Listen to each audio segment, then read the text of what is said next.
All right, let's just jump right in. We always think of our backups as that ultimate safety net, right? But what happens when that safety net itself becomes the main target? That's what we're going to break down today. Your absolute final line of defense for your data. So, there's been a major shift in the cybersecurity world. See, the bad guys have gotten smarter. They figured out that just hitting your live systems, well, that's only half the job. Their real target now, the one that's truly devastating, it's the one thing you're counting on to get back on your feet. Yep, your backups. And look, this isn't some rare, once-in-a-while thing. We're talking about a staggering 94%. Just let that sink in for a second. In nearly every single ransomware attack, they're actively going after the backups. It's not an accident, it's not an afterthought, it is without a doubt a core part of their attack plan. And here's where it really hits home: the money. When the attackers actually pull this off, when they compromise your backups, the recovery bill isn't just a little higher. It's not double, it's not triple, it is 8 times higher. We're talking the difference between a really bad day and a we might not be in business tomorrow kind of event. Okay, so how in the world do you fight back against that? Well, the industry has pretty much landed on one key strategy. It's called air gapping, and it's really designed to be the perfect counterpunch to this exact kind of threat. So what is air gapping? Well, at its heart, it's all about creating a digital moat around your data castle.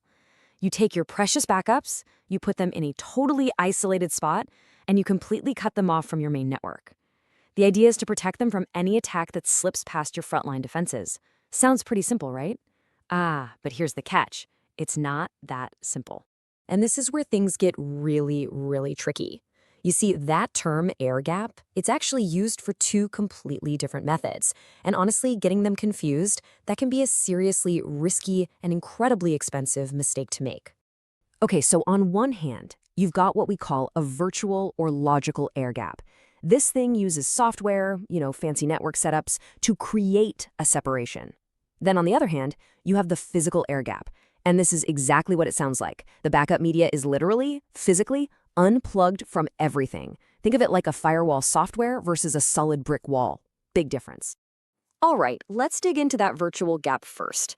I mean, it sounds super high-tech and all, but this logic-only approach, it's got some pretty serious weaknesses built right in. And you better believe attackers are getting really, really good at finding and exploiting them. This really lays out how it can all fall apart step by step.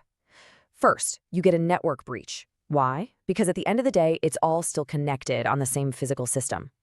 Then the malware finds a little crack in the backup software to wiggle through. Or, and this happens all the time, a simple human error. Someone misconfigures something. And bam, the door's wide open. Just like that, your logical wall vanishes, and your backups are toast. And hey, this isn't just some theory we're talking about. A lot of these virtual gaps rely on cloud storage, right?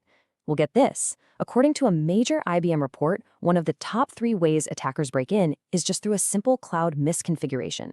This shines a massive spotlight on a huge, huge weakness in these virtual systems. And it's not just the security risks, The costs can really sneak up on you. You've got to have specialized staff to handle how complex it all is. You're constantly patching and updating software.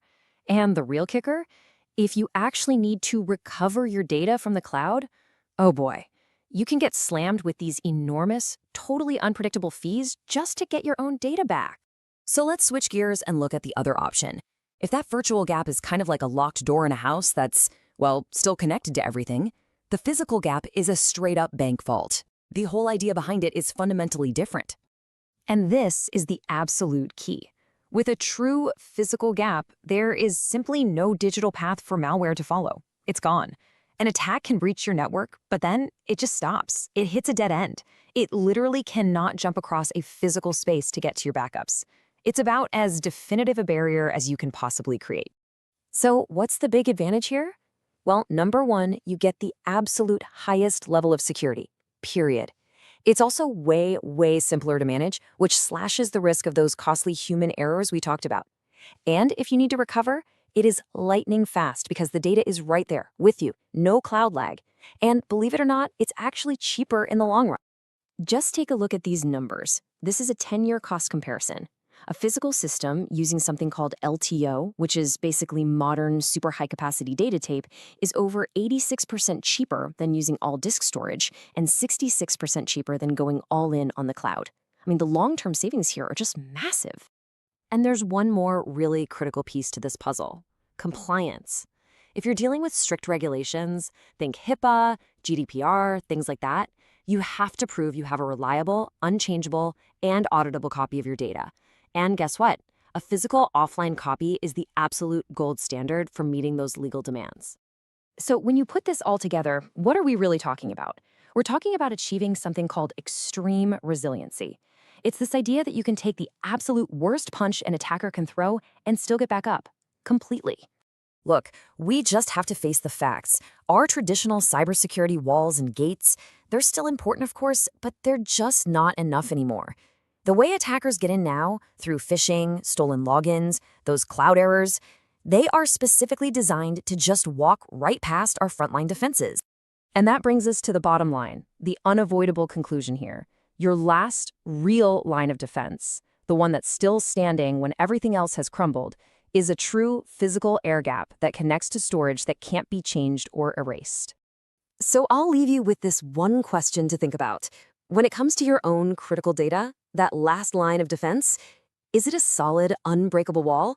Or is it more like a dotted line, just waiting for someone to connect the dots and walk right through?